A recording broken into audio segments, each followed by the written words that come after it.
well then let me just send a message on the group me, or if you could send a message on the group me and just say that we're getting started. That way, if there was anybody who was straggling, they know. You got it.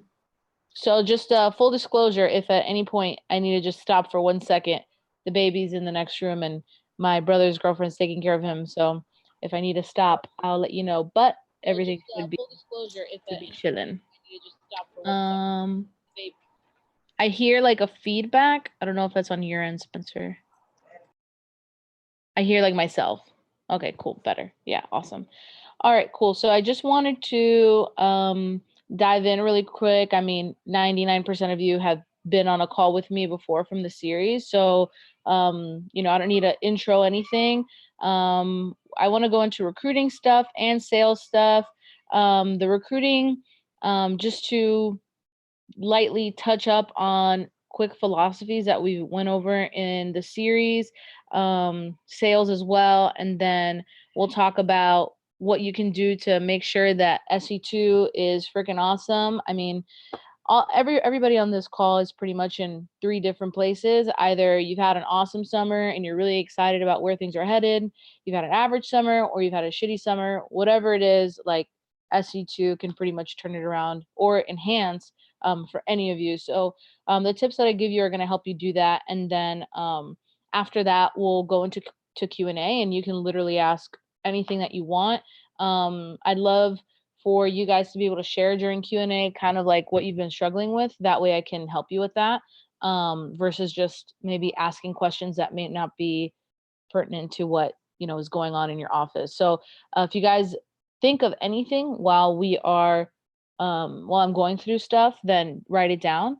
That way you can ask at the end and make sure that you get your questions answered. So I do encourage you to write it down. I prefer not to stop right now as we're going through things, unless you need me to repeat something, just to make the process like a little bit easier, and I can go through all the information. So just so you guys have kind of like an overview of what we've already gone over.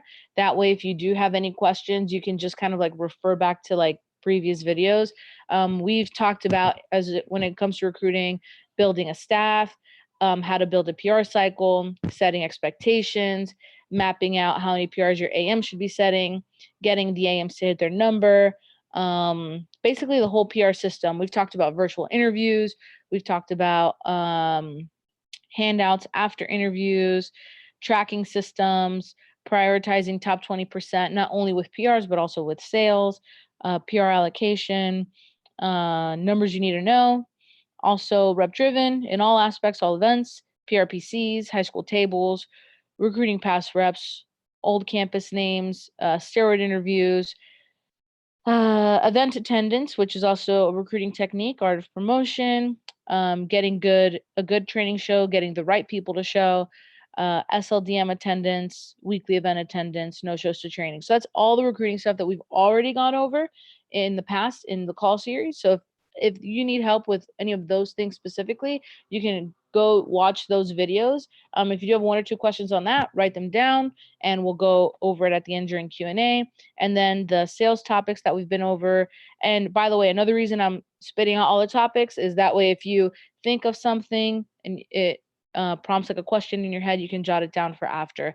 We talked about pre-summer PCs, SC1 playoffs, assessing reps goals and kind of doing that rep breakdown that we talked about, building vision, day 4 and day 11 PC, basic PCs, assignments at PCs, basic PDI, basic closing, pre-summer commitments, getting big push commitments, getting people through those commitments through the whole entire push, the rep timeline, AM development, how to develop them, the right way to develop them, knowing when to teach them what and making them efficient, delegation, getting a DOM, implementing systems, keeping systems, managing pushes, managing reps between pushes, keeping momentum, and then basically a whole section here on just the first 10 days of a rep and increasing attendance to AT1, proper AM PDI delegation, and August sales. So that's all the sales topics. Again, you can go back to the call series and look at those. If it prompted any questions, make sure you jot them down. But what I want to kind of get into right now And we can do the recruiting stuff first just to kind of get that knocked out, and then we'll head into sales. But this time of year is actually my favorite time of year for recruiting, and people oftentimes look to June and May as like their favorite recruiting times, because obviously that's when you're getting like your first wave of sharp people. So you get really pumped up. But the best time for recruiting, for me, was always right now, like after SC1 going into SC2. And the reason is, yeah, you've gotten like some of your sharpest people, but now is the time where you can multiply those people, which is the exciting part. So instead of like your team kind of being 80% like blah and 20% amazing, this is the time of year where if you do it correctly, you can have 80% of your team be awesome, and then just like a small 20% of them, not be the best quality. So that's kind of like the philosophy that that I'm sharing with you guys. Like the actions that I'm going to tell you is based off that. Like, how can we get the team to be more awesome than not awesome? And that's what this period, allows you to do. So, like I said, a lot of you are in different places. Whether you've had a bad summer, an average one, or an amazing one, if you apply these tools, then you'll be able to feel accomplished with what you've done in this next time, in this next wave of the summer, which is pre SC2, going into SC2, and post SC2. One thing that I want to emphasize though, before we move forward with the actual like strategy and tactics and everything, is you have to, during this time, it's really easy to kind of look at your team and already try to pinpoint who's going to be your go-to person, and you want to like be able to give them responsibility. And one reason to kind of take more responsibility away from yourself, so you have quote unquote more time to do other stuff. And you're it's natural for you to always search for that person. But one thing I'll tell you is, don't just give somebody a role or responsibility just because they're there. Don't have that scarcity mentality. There's a lot more people to recruit. There's a lot of summer left. Don't just give people a lot of responsibility just because they're the only people there. On the other hand, on the flip side of that, because you might have a lot of people there, even if they're not the right people, doesn't mean you can't delegate certain tasks to them. So just be careful with what you're delegating and what responsibilities you're giving to whomever's on your team.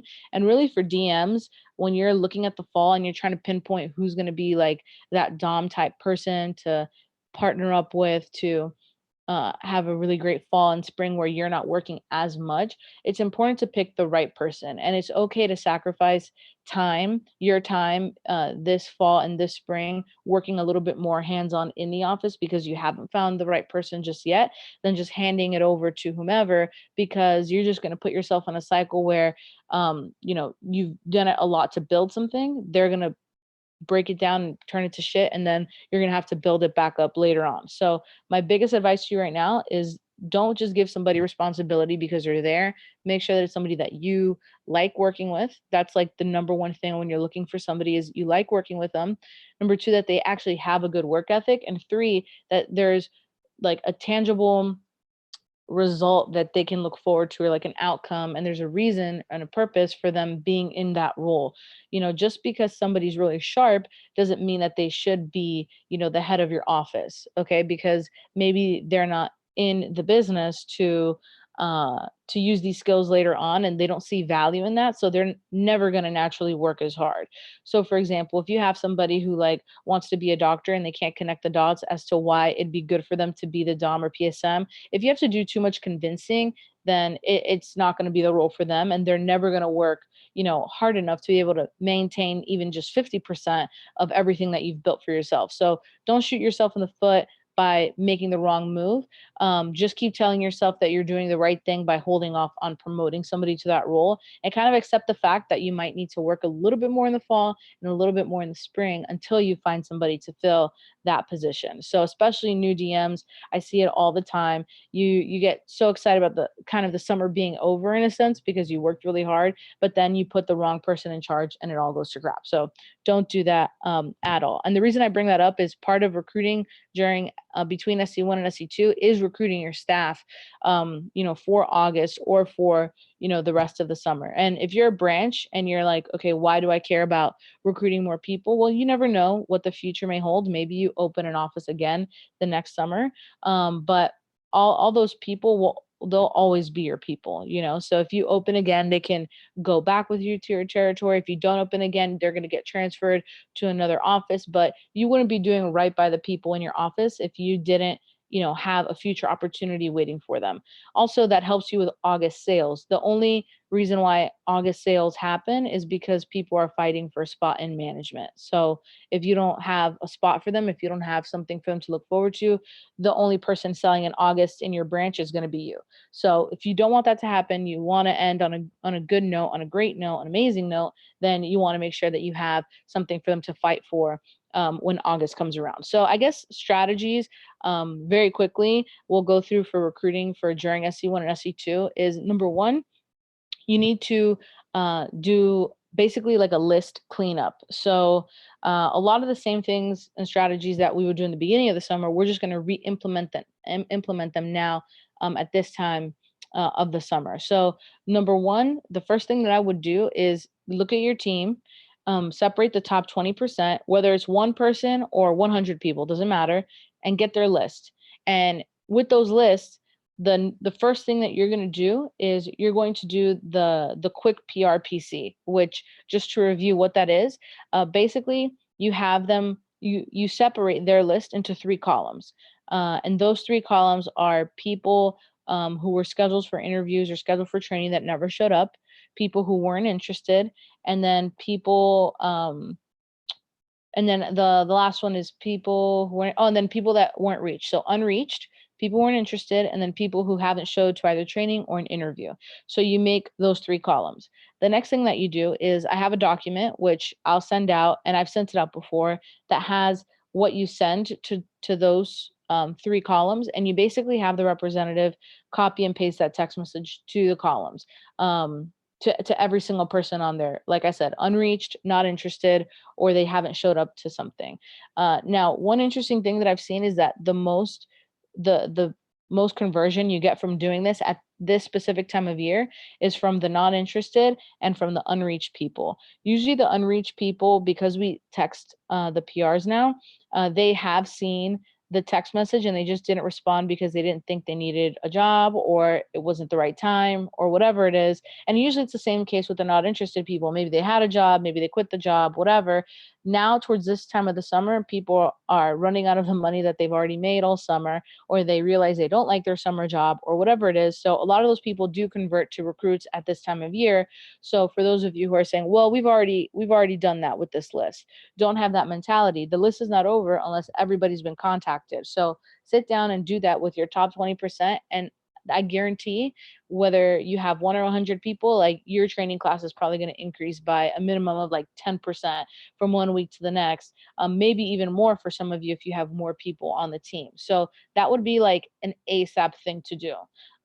If you haven't had your post conference PCs just yet, then this would be a great time to set them up. And I'll go over what I normally go through in those PCs. And if you had those PCs already, and I'm giving you different information that you want to implement, it's okay to set another PC. But the main thing that I would do is what I just mentioned, that PR listing. So kind of a way to add like the next level, like an advanced level of that, would be to, now the people that started in the beginning of the summer that aren't there now but have a friend who's working, take out that other list of that person that they have in common and help them cross-reference it to see who else they know on there, and have them text those people as well. So for example, let's say John recommended Roman and John's not working anymore. I would sit down with Roman and say, hey, Roman, like, John's not working anymore. This is his list. Since he's not working anymore, I figured you would want the prizes. So why don't we go through this real quick and see who you know, and see if we can get them an interview as your PR. That way you can get the prize and not John. I rather give them to you because you're still working here. And you'll be surprised how many people you'll get from that as well. All right. So that would be my first thing that I would do is kind of build off the PRs that you already have.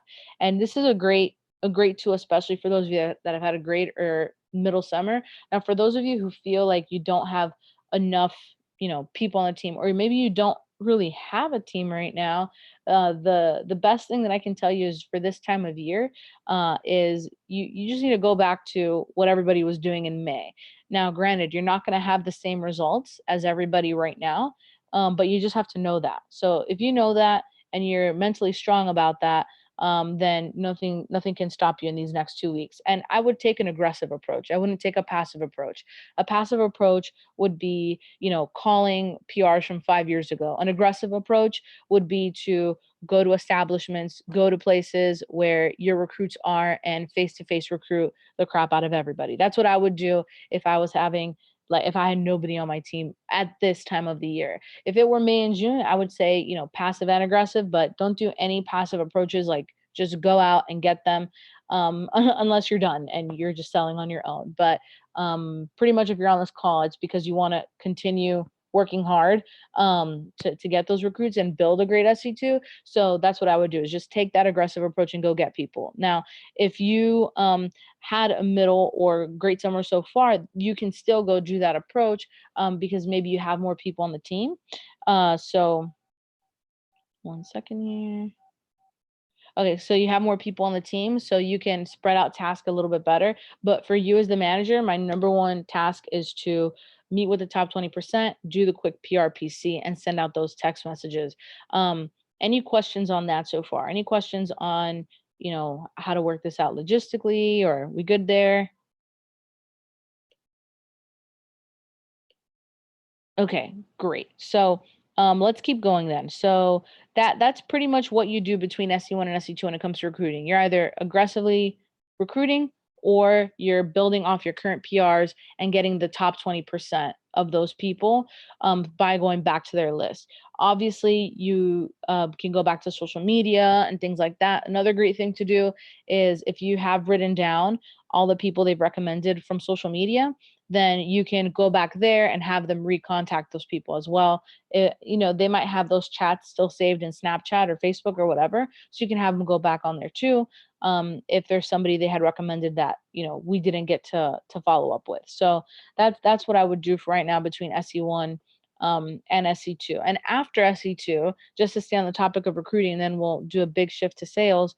After SE2, what I would do is I would make a list of everybody's local people, and work on recruiting those, in August going into the fall. And if there's somebody who, and if they don't have a lot of local people, but they went to, a top high school or something, see if they know somebody in the grade below them that they can connect you to, maybe not for them to come work, but as a good, key um, into a PR chain. So if you have somebody who's just a high school senior, maybe have them recommend somebody who's about to be a high school senior, um, just to give PR prizes to, even if they don't work, just somebody who's connected to everybody. And that way you can start meeting with that person now. So you're setting yourself up for August and for the rest of the year, and obviously next summer and beyond that. So shifting over to sales now, and development is where I want to put the main focus. And the reason for that is, like I mentioned, the reason why people have a strong SE2 and a stronger SE2 than SE1, and a great August and potentially a great fall, is because they're looking forward to something, and they're working towards a goal. They're working towards a promotion. They're working towards GCLA, something like that. All right. And so you can't have that without having the right recruiting tactics, of course. So you want to make sure you get a lot of people in the door for this next training, but you want to make sure that you have the proper development stuff in place. So the first thing that I would ask you is, do you know how many people you want to have on staff by the end of the summer? Do you know how many people you want to have on staff in the fall? Do you know how many branches you want to put out next year? Do you know how many DMs you want to put out next year? This is all information that you need to start thinking about, especially DMs, and sharing with your people so that they have something to look forward to. You always want to give them 3 goals. You want to give them one goal that's a year away, or some people would say 4 goals. One goal that's 3 to 5 years away, another goal that's a year away, another goal that is 6 months away, and another goal that they can work on right now in this campaign. But the main focus is making sure that you're giving them three goals. That way they have something to look forward to in the long run, and making sure each goal ties in with the other one. For example, let's say you sit down with your representative post conference and you're having the PC with them. Okay, you did all the PR stuff, and now you're talking about their goals for the future. We talked about kind of how to extract the information of what they eventually want to do, and kind of how to tie that in to this business and how it's going to help them for the future. But pretty much once you do that and you figure out the end goal, let's say the end goal is becoming a branch next summer, right? That's the 1 year away goal. How does that, so what is the 6 month goal? What is the goal for this campaign? So maybe you can say, well, a great goal would be for in 6 months for you to have this much in startup, for you to have conquered training, for you to have conquered the interview, and for you to have this much in sales. And then you can bring it to, so a really great goal for you to work on right now is having a really big SC2, because that's where you're going to put away the most startup. That's where you're going to, do XYZ. Understand? So help them figure out that long-term goal, and then tie that in with smaller, shorter term goals. And that's how you're going to keep people continuing to work. And of course, make sure you document it in WebPDI or whatever method that you use. That way, every time you talk to them, even if it's just a passing conversation from one demo to the next, you can bring it up. Like, so if somebody calls in and they're like, hey, thanks for giving me that deal. We closed it, whatever. I left the house, 20 recommendations, whatever. You open up WebPDI and you're reminded on there that they want to be a branch next year. You can easily tell them, well, hey, you know what? You're doing all the right things. Can't wait for you to, have the same conversation with one of your reps next summer when you're a branch, and small things like that make a big difference, and they help people continue to work during this time. So that's really why SC2 was always so big for us, was everybody was working for something.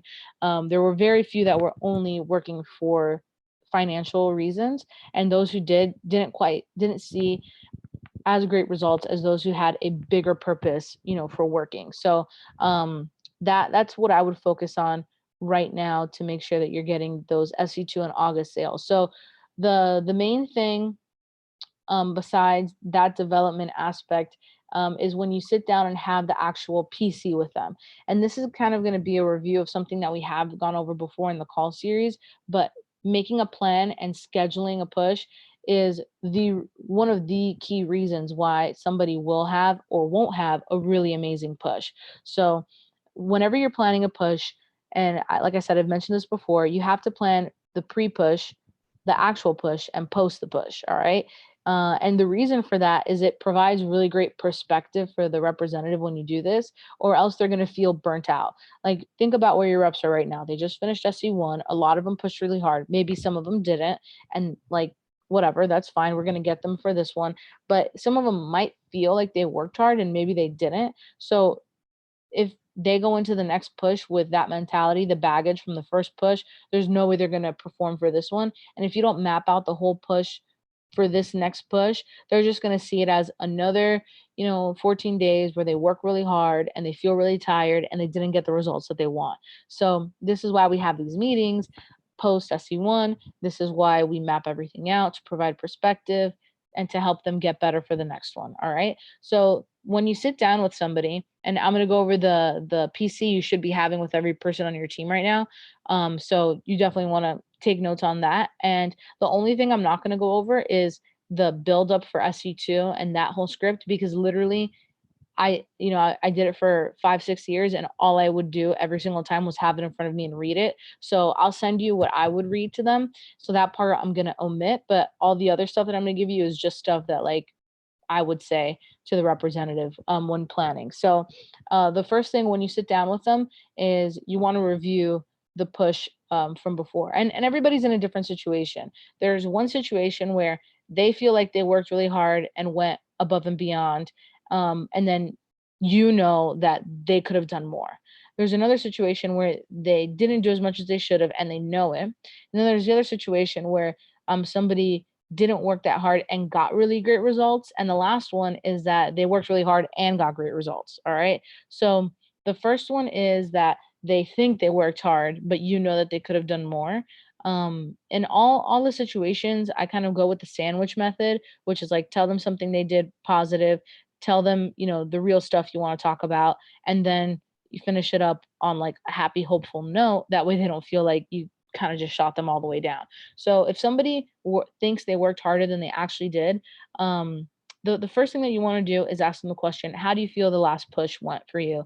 How do you feel about these last few days, or these last couple weeks? And whatever their response is, I always tell them, do you feel like you could have done more? Do you feel like you, reached your potential with that? And, after they respond to that, then that's when I'm going to give them my thoughts. So I'll tell them, well, hey, I know you feel this way, but here's kind of, is it okay if I share, what I saw over the last couple weeks? And they're going to be like, oh yeah, sure, whatever. Okay, well, here's what I saw. And then say something positive, whether it was like, you were always on time for the phone jam, even if that was the only thing, like say something positive, and then make sure you have in advance kind of the bullet points of what you want to go over, else you forget when they're in front of you, and then go over the things that you could have seen improvement. So, hey, I really appreciated the fact, and I really thought it was a positive thing that you were always on time for the phone jam. It really helped boost the team morale, and everybody could tell that you were really committed, to being here.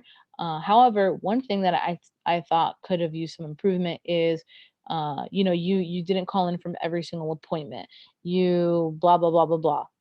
Go through everything, and then before you move on to the last positive thing, just ask them, how do you feel about that? Do you think that's a fair assessment, or what do you think?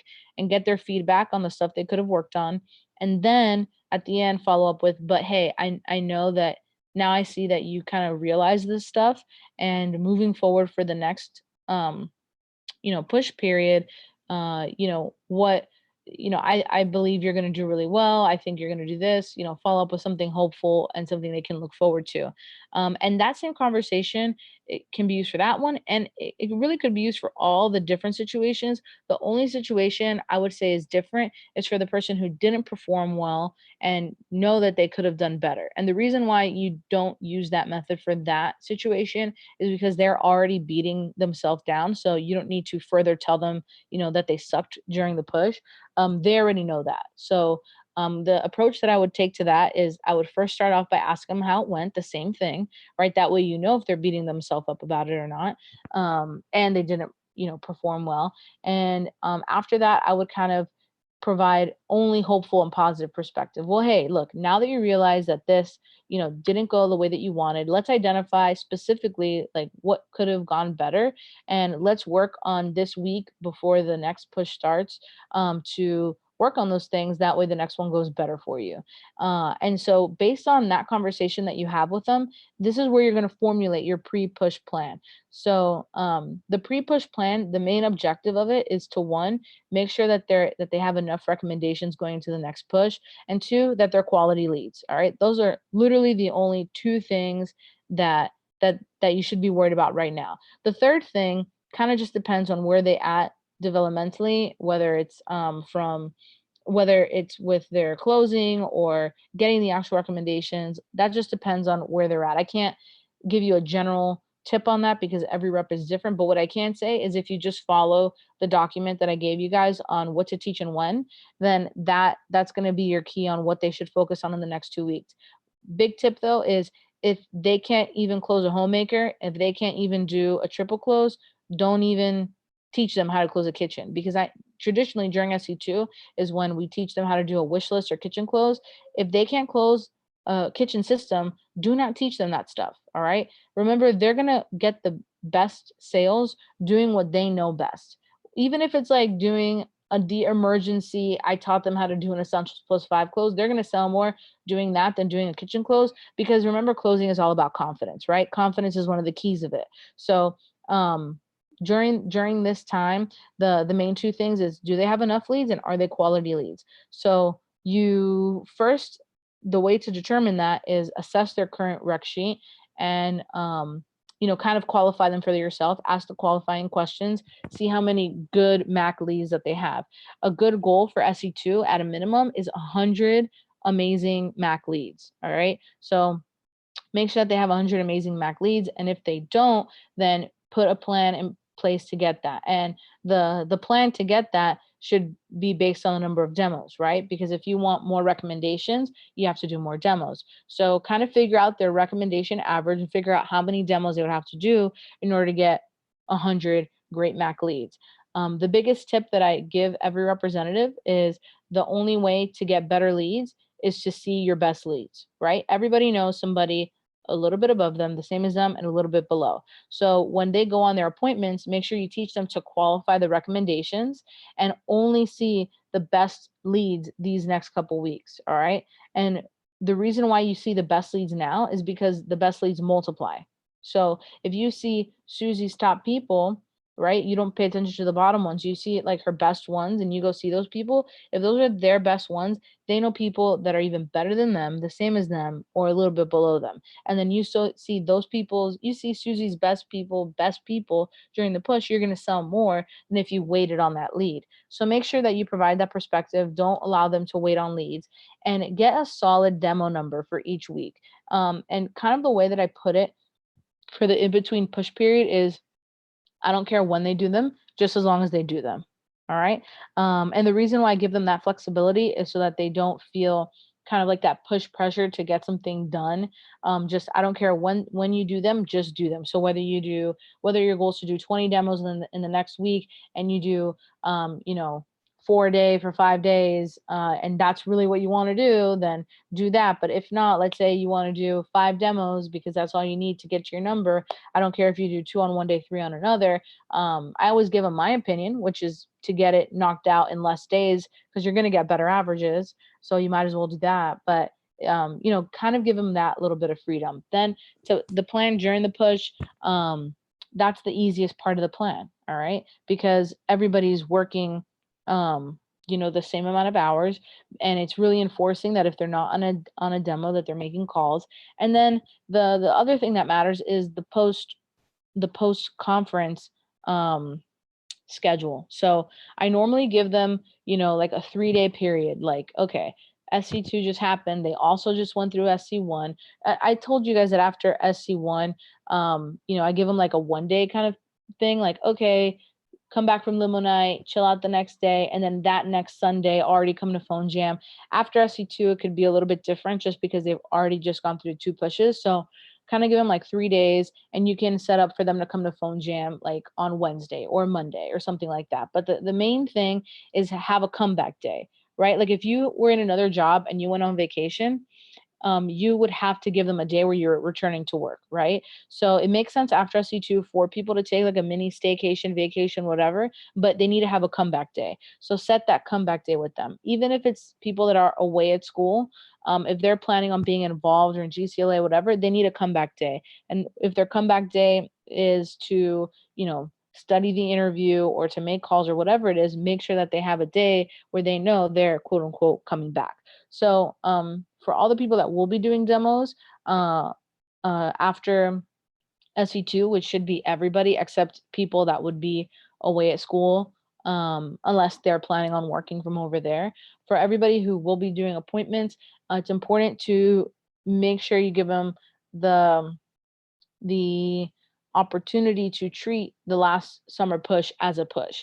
Some people just kind of like throw it away because they feel bad that they've already done 2 pushes. But if everything is as competitive as we make it out to be, then allow them to push, allow them to try and sell another 10 grand, before the summer is over. So you can indeed treat it like a push for that last conference, which I think the name has changed by now. But for that last conference, have them push like it is a push. So you're going to use the same method of pre-push planning, push planning, and post-push planning for this period as well. And that's pretty much what you do as a manager. Everything is always surrounded by a push. So after that C2 push, you're doing the same thing for the last summer push. And after that push, you're planning for the SLC push. So everything's surrounded by pushes. And that's kind of the flow of the business. And that's the way that you should look at it. And that's the best way to manage your people, by the way. If you just look at it push by push and what happens in between and plan everybody's pre, during, and post. And even between SLC and Olean, like that's another push that happens. And like Olean in January program, that's another push, that happens. So kind of break it up like that in your head, and break it up for your people too on paper.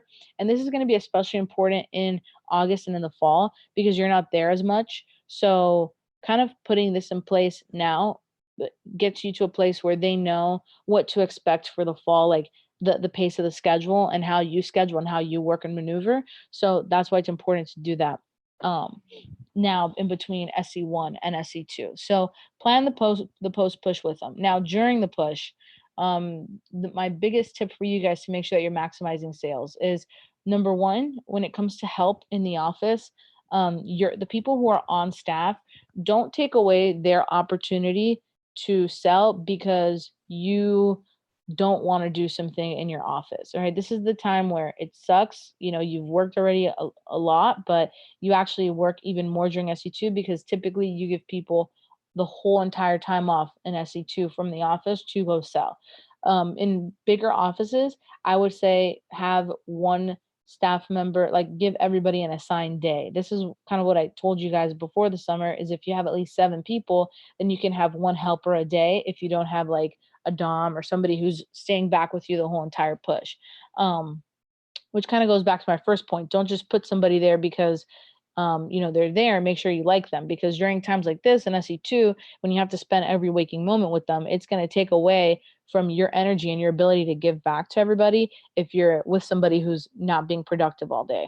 So each staff member should have one day or, ideally just a half day in the office. And basically what that would free you up to do would be one of two things: either create more recruits or create more sales. That is all you're focusing on. And for the big offices, you're really only going to be focusing on creating more sales. And what should the day look like during that time? It should be, like you as the manager shouldn't be running an interview or running a training, maybe running a training. It just kind of depends on your staffing, and you can kind of talk to Kathy to see, what's going to be best for your office. But it should be get to the office, run alliance, do PDI. And when that PDI is over, you should have so many people on your team that you already have to start round 2 of PDI, which is how our days would go. It would be get to the office, go do alliance, do PDI. PDI's over. Okay, follow up on some demos we didn't hear from, and then boom, go back to the second round, of PDI. That is what the SC2 day should look like as a manager. For a representative, it should be go to the office, do alliance, go to phone jam, go to demos. Don't have a demo, phone jam. Missed an appointment, sit in the driveway and phone jam. That's pretty much what it should be like, and that should be the feel, of the office. So the biggest tip that I can give you with that is make sure your staff has a really great schedule. They know if they are supposed to be in or not supposed to be in. But because your schedule is kind of so tight because you're just talking to people on PDI all day, you want to make sure you have everything organized. So I really like the demo trackers, the ones that I had sent you guys, that is like the grid system where you have the rep's name on top, you have the time of the appointment, and then you track what actually happened on the appointment. Tracking is the only way you can increase productivity in the office. If you don't track, you don't know what's wrong, basically. You can't see a trend in your office unless you see it like as a pattern right in front of you. Like if people are having low average orders, at the end of the day, you can look at your tracker and say, crap, like we had a terrible average today. Let me make sure I mention something in tomorrow's meeting or give them like a quick little tip. That way we can increase tomorrow. Or we didn't get enough recommendations today. You need to look at it. You need to look at your office day to day as if it were a rep in its entirety, right? So if your office was a rep and you saw these averages, what would you do to fix that? And then at Alliance, you fix it. So that's how you can make sure that you're increasing. Some people just kind of like let their people set demos, let the demos just like sit there, and they don't follow up or they don't track, so they don't know what to do. So people are kind of just doing whatever you want. That's not what you want to happen. You want to make sure that you have a tracking system. So make sure you have that tracking system, and make sure that you have the PCs in place, and make sure that you're talking to everybody twice a day at a minimum, but you should be talking to them on every single appointment. But that's pretty much the tips for SC2 with sales and with recruiting. So we can go to Q&A now. Questions, comments? Actually, real quick, before we do questions, we can do takeaways here real quick. So we can start with whomever.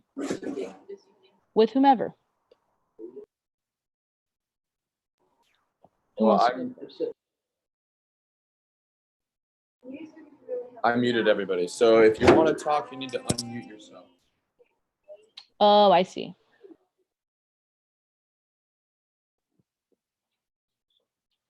One of my takeaways was that this is still a great time to recruit. Yes, it is indeed.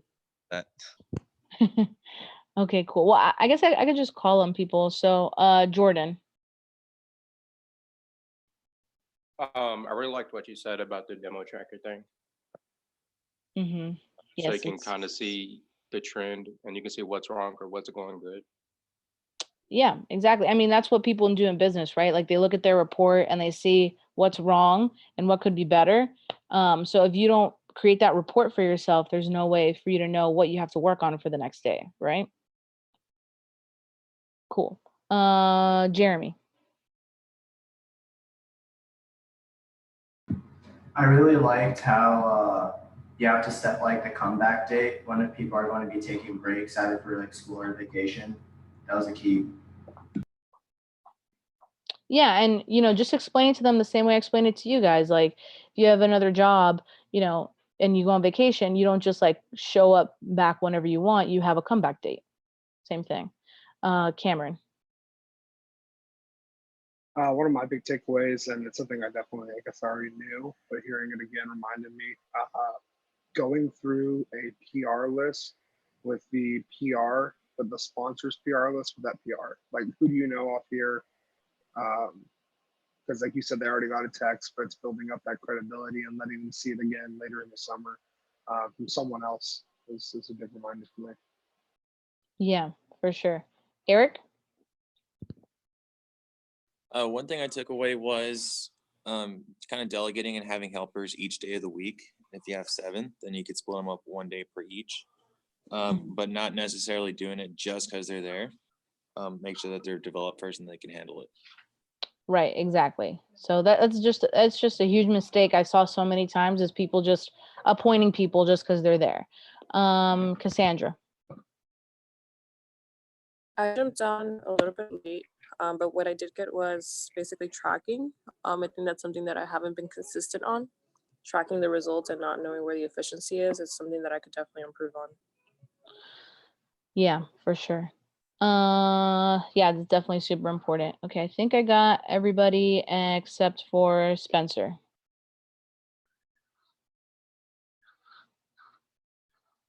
You asked me what I took away? Yeah. So what I actually really liked was the 3 goals. And really, I have a lot of people who want to branch and want to go into assistant management, and not just talking about what they need to do for branch, but also like when you're having those conversations, awesome. Like that's the kind of conversation you're gonna have when you're a branch manager next year. So constantly planting that seed. I thought that was awesome. Yeah. Yeah, and can you see how like that would get you a lot of August sales? For sure. Yeah. Yeah, so that's super important. And not just August sales, but enhancing the SC2 sales, of course. Cool. So like I said, we can do Q&A. Any questions that you guys have or anything that you're struggling with, I am all ears to help you.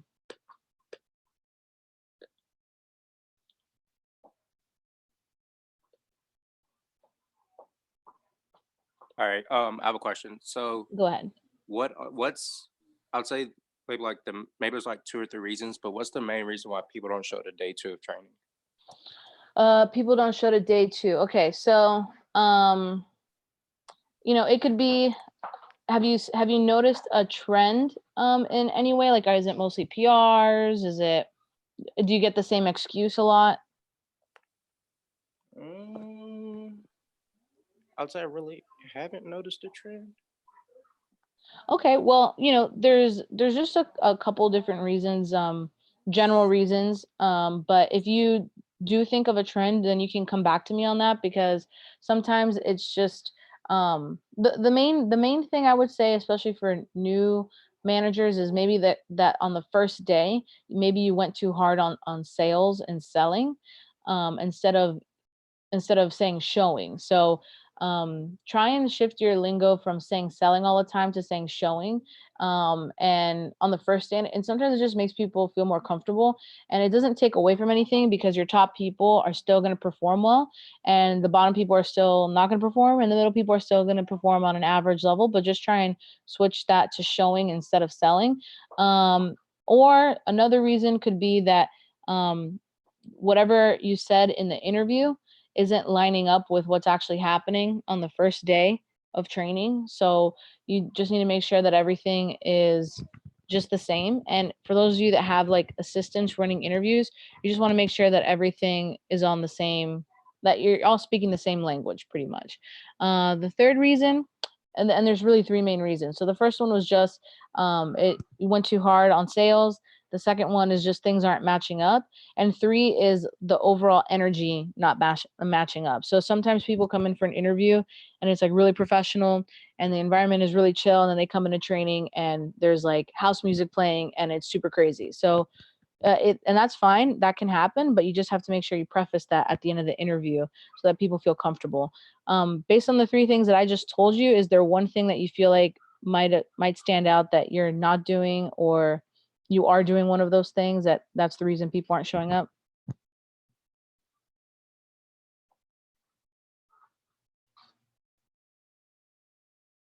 I think you're muted. So maybe the last one. I like the interview is super professional, like you said. I mean, I guess training isn't as professional.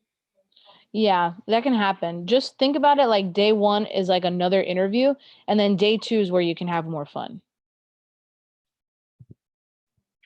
Day two is like the fun day. Day one's more professional. I know it sounds small, but it definitely makes a difference if you shift that. Okay, any other questions? Yes. Go ahead. Okay, so I noticed that whenever I'm doing interviews closer to the training days, I retain more of the people that I set for training. Hmm. If I set people for training like the day after training and they have to wait a whole nother week, I have some difficulty retaining those people more. So what is something I can do to retain people that I interview like the Saturday after Friday's training? Yeah, and so that's always an ongoing challenge. I mean, you're always going to lose efficiency, but a way that you can, I guess, not lose as many people, is number one is I would do a training confirmation call. Have you done a training confirmation call or no? The day before, I usually just call them. Okay, so people that you set a week in advance, they need a training confirmation call. If let's say training is on Fridays and Saturdays or Thursday, Friday, I would be giving them a call Tuesday or Wednesday, or even Monday for training confirmation. Just to touch base with them again, and it gives you enough time to talk to them to handle any doubts or concerns. So doing an earlier training confirmation call for people that you recruit on Saturdays and Sundays is favorable. Something else that I would do is make sure that you're either giving them the physical handouts or emailing them the handouts that I've talked about before. I'm not sure if you've seen those. It's like the scholarship program sheet, the internship program. Have you seen those handouts or no? Yes, I recently went back through all my emails and I found all those documents. I was like, these. Yeah, that definitely helps. So I would make sure you have those handouts ready to go, and I would give them those, especially those recruits. Like if you don't want to spend the money to do it for every single recruiting day, I would at least do it for sharp people, and I would do it for the recruits that you get on Saturday and Sunday. Got it. Cool. Anybody else? Questions?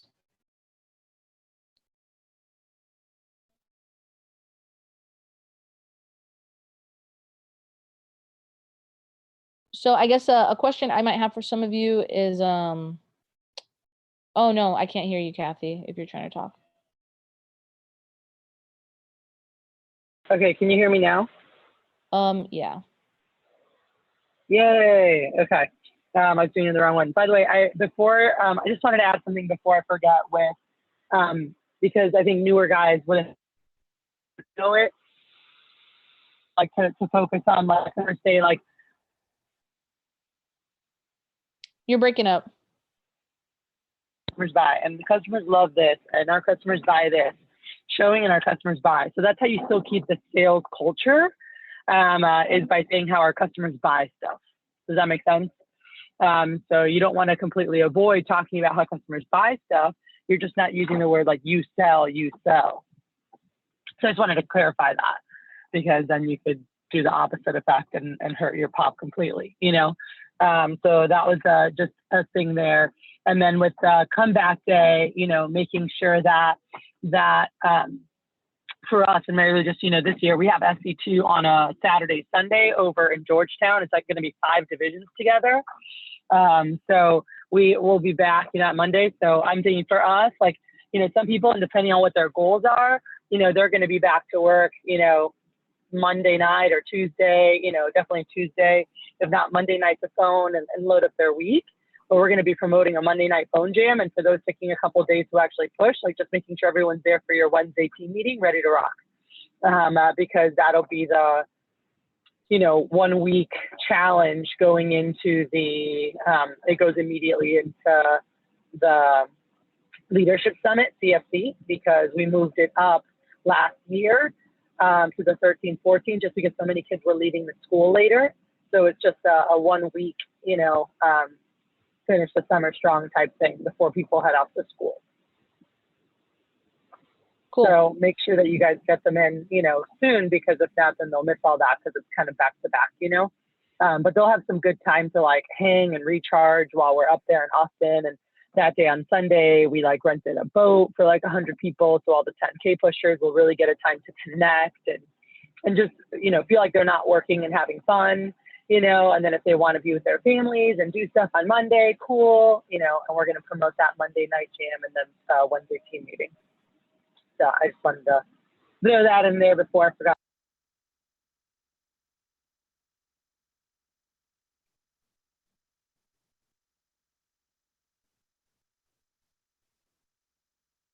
But yeah, on the 5th, I think that's it for Kathy. Yeah, I think she cut out.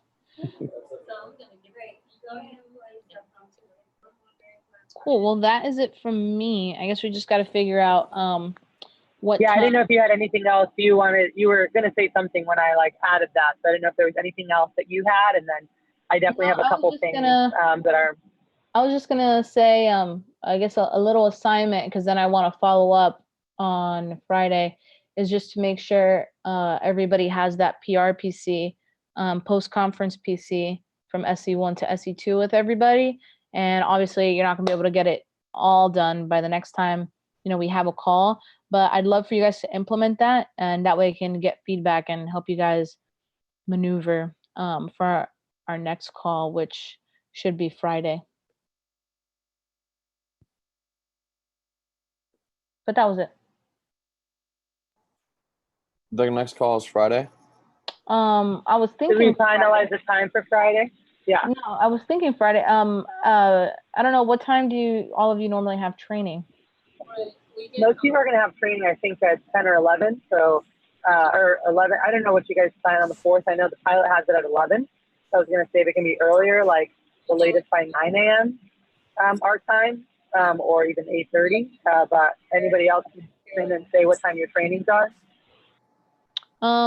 Yeah, I can do 9:30 a.m. your time, if that maybe works better. If some people have 10 a.m. training. Yeah, I have 10 a.m. training. Okay, we can do 9:30. People can at least get the first half, and the back half we can do a question and answer. Are you able to do 9 or no? Because I would say a little earlier would be better, because then they can be ready to greet. Yeah, I can do 9.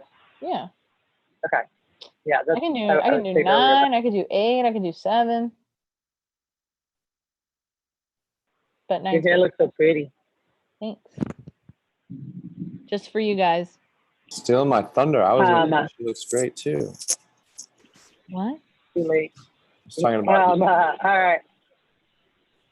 Any other questions or things? And then I have some things you guys need to jot down and focuses and things that are important right now before we get onto the region. Friday, how long will the call be? Because I'm starting at 9:30. Wait, never mind. I'm starting at 10. Okay, we're starting at 9. Okay, yeah, never mind. Cool beans. All right, well, I will hop off then so you can continue Okay. on. Awesome. Babe, you can stop the live to YouTube. You can just on Zoom, just stop the live stream on the where you started it.